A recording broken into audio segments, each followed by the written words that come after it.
Sefer Devarim, Parshat Re'eh, on a healthy skepticism. In Parshat Re'eh, which means see, Moses tells the people, see, this day I set before you blessing and curse.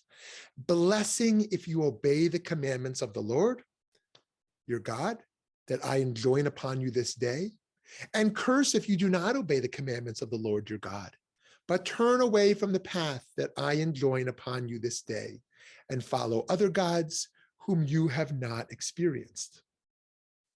Seems simple enough to follow only the God we know. But Moshe is aware that as the Israelites enter the promised land, they are going to be living in uncertainty. They're going to be in a new and unfamiliar place, and they will be at war and living an entirely different reality, all without the only leader they've ever had. Therefore, Moshe needs to prepare them spiritually to move into this new world. Knowing that in this tumultuous time, there will be instances when it is appealing to go down false paths. Moshe tells us, if there appears among you a prophet or a dream diviner who gives you a sign or wonder saying, let us follow and worship another God, whom you have not experienced, even if the sign or wonder named to you comes true, do not heed the words of that prophet or that dream diviner. Here we are warned of the dangers of the Navi Sheker, the false prophet. In the religious realm, the meaning of a false prophet is simple.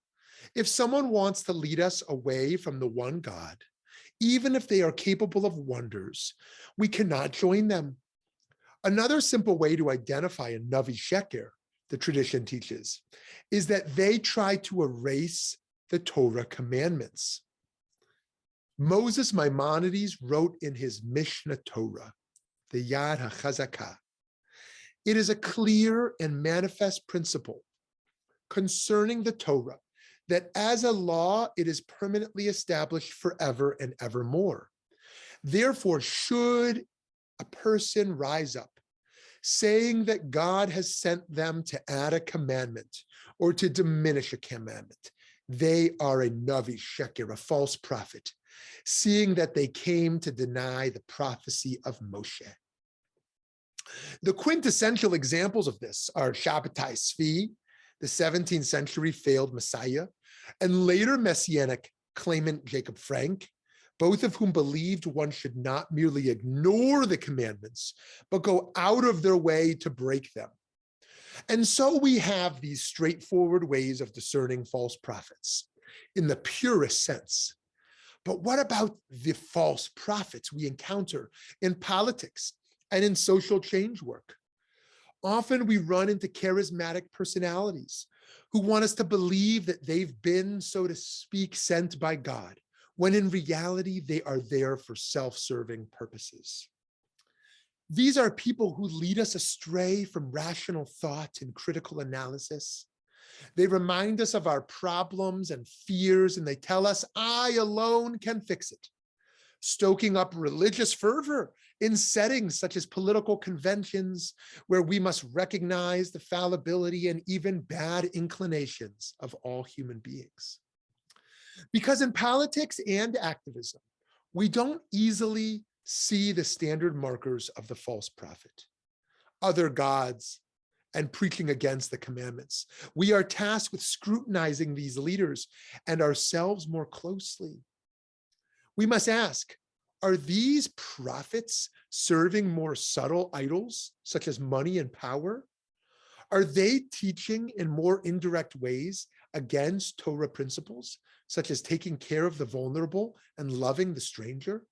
Are they trying to fundamentally change the rules of the game regarding how we ensure justice, for instance, trying to remove the bedrock of democracy or challenging fundamental human rights? This is one of our great Torah tensions, learning to be skeptical while also moving forward confidently to carry out our mission in the world And that, friends, is why we need to do the consistent Torah work of relating deeply with our values so that we have strong intuition when red flags come up. We cannot make decisions on issues based on the charisma of leaders, whether they seem to be on our side or not. We need to be rooted in wisdom. It's taught in Pirkei Avot.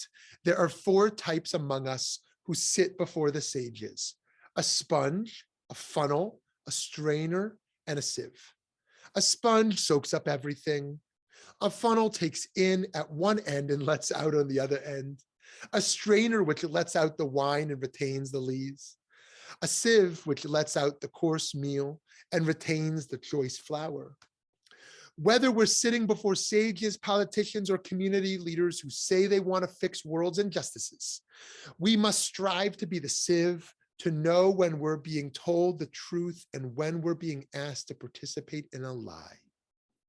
Some may say that even though a charismatic leader is known to be untruthful, the Navi Sheker might have a good point every now and then. The Renaissance era Italian commentator Avadia Sforno, however, warns of the danger of dealing charitably with those known to be deceitful.